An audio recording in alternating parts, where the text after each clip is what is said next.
Bonjour à tous et bienvenue sur Révolution énergétique. Nous sommes le mercredi 24 avril. Au programme, une usine française de panneaux solaires qui fait faillite, de l'électricité à prix négatif, la plus puissante centrale solaire d'Europe inaugurée et une nouvelle centrale nucléaire près de Marseille.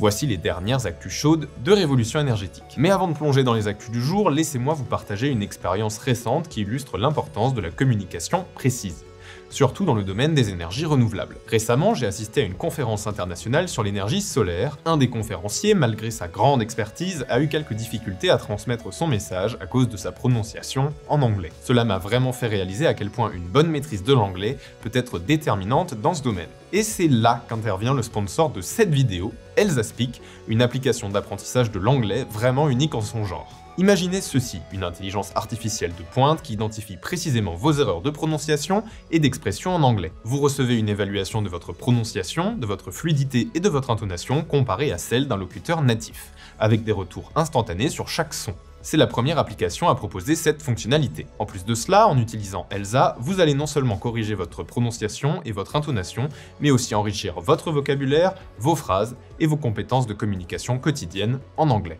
Avec plus de 1600 leçons et 40 thèmes différents, vous avez un véritable arsenal pour progresser rapidement. Et ce n'est pas tout, Elsa propose également une fonctionnalité communautaire qui vous permet d'ajouter vos amis, collègues et de vous mesurer à un classement. Maintenant, laissez-moi vous montrer concrètement comment fonctionne Elsa. Regardez attentivement, je vais prononcer un mot de manière incorrecte. Smartphone. Comme vous pouvez le voir, Elsa identifie instantanément mes erreurs et me propose des corrections précises. Maintenant, avec la prononciation correcte, smartphones. Et remarquez comme Elsa me donne une note positive. Si vous voulez découvrir par vous-même la puissance d'Elsa Speak, je vous encourage à télécharger gratuitement l'application sur vos smartphones. De plus, pour ceux d'entre vous qui souhaitent passer à la vitesse supérieure, nous avons dans la description un lien vers une page de réduction où vous pouvez obtenir des offres exclusives sur l'abonnement Premium avec les 7 premiers jours gratuits pour pouvoir tester l'application à son plein potentiel. Alors n'hésitez pas à tester et à commencer votre voyage vers la maîtrise de l'anglais avec Elsa Speak.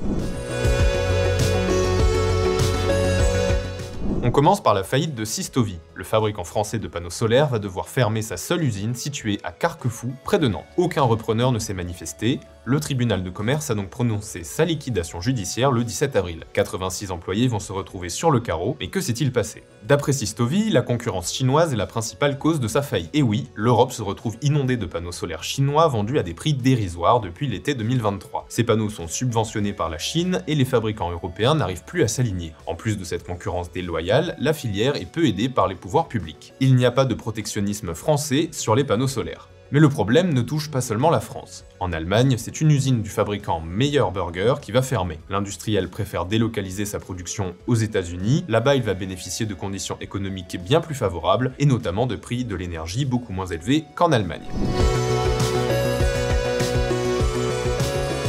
Vous allez trouver ça paradoxal et c'est bien normal. Alors que l'industrie photovoltaïque européenne souffre, l'Allemagne vient de brancher la plus puissante centrale solaire d'Europe. Elle se trouve à Witznitz, près de Leipzig. Cette méga-centrale revendique une puissance colossale de 605 MW crête à travers 1,1 million de panneaux. Et devinez d'où viennent ces panneaux? De Chine, évidemment. Si ce n'est pas très sympa pour les fabricants européens, ça reste une excellente nouvelle pour le climat. Sa production estimée autour de 700 GWh évitera de brûler autant de gaz et de charbon. Autre point positif, la centrale recouvre une ancienne mine de lignite sans potentiel agricole. Il n'y a donc pas de conflit d'usage. Pour info, le prochain record devrait être détenu par la France, puisqu'une centrale solaire d'environ 1000 MW crête est prévue au sud de Bordeaux d'ici 2027. Retrouvez toutes les infos sur ce projet sur révolutionénergétique.com. Il n'y a pas que le prix des panneaux solaires qui chute. Les tarifs de l'électricité s'effondrent aussi sur les marchés européens, à tel point qu'ils atteignent parfois des niveaux négatifs. Cela veut dire que selon les contrats passés, les producteurs d'électricité peuvent payer pour écouler leur énergie aux horaires où le prix est inférieur à 0 € le mégawattheure. Évidemment, la plupart des producteurs réduisent ou arrêtent leur production à ces moments-là. Toutes les filières sont concernées, éolien, solaire, mais aussi nucléaire. EDF a d'ailleurs été contraint de mettre 5 réacteurs nucléaires à l'arrêt complet le week-end dernier. La météo très clémente a fait chuter la demande en électricité. En parallèle, la production solaire a fortement augmenté. Les prix ont donc dégringolé et ce n'est pas terminé.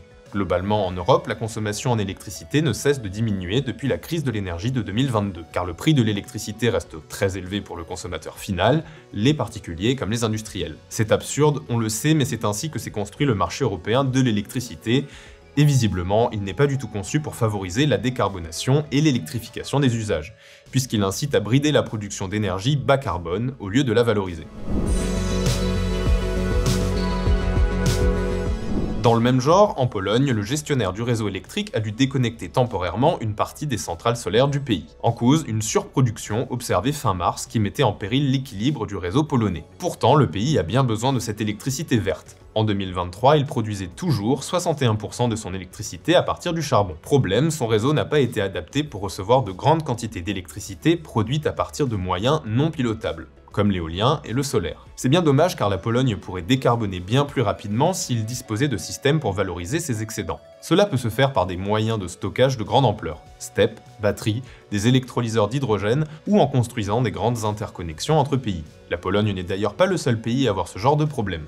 En Belgique, les jours de grand soleil provoquent des décrochages d'onduleurs. Concrètement, les centrales solaires se déconnectent automatiquement du réseau car l'afflux d'électricité est trop important. Le gestionnaire du réseau belge prévoit même des indemnités pour les propriétaires de centrales solaires dont la production a dû être stoppée, faute de débouchés.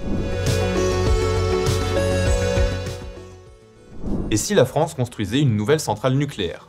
Il y a bien un plan pour construire de nouveaux réacteurs nucléaires en France, mais il n'est pas prévu de les mettre en dehors de centrales existantes. Pourtant, la question n'est pas absurde. C'est Emmanuel Macron qui l'a dit il y a un an. Le président de la République ouvrait une réflexion sur la possibilité d'installer une nouvelle centrale dans la grande zone industrialo-portuaire à l'ouest de Marseille. Alors chez Révolution Énergétique, on a mené l'enquête pour savoir si l'annonce est réaliste. Eh bien, figurez-vous qu'une centrale nucléaire était bel et bien en projet il y a 50 ans. Depuis 1970, suite au choc pétrolier, la France veut se nucléariser massivement pour réduire sa dépendance au pétrole. Une quarantaine de centrales sont prévues partout sur le territoire, finalement 19 ont été réalisées. La moitié des projets est donc passée à la trappe et celui de Martigues, près de Marseille, en fait partie. Aujourd'hui, avec la nécessité d'électrifier l'industrie, le projet semble ressortir des cartons. Il faut le dépoussiérer car les technologies ont évolué depuis. La zone industrielle de Fos-Martigues a besoin de 6 gigawatts de puissance électrique bas carbone selon RTE, le gestionnaire du réseau de transport d'électricité français. Il prévoit d'ailleurs de construire une ligne très haute tension pour renforcer la capacité électrique de la zone, car le sud-est de la France est ce qu'on appelle une péninsule électrique.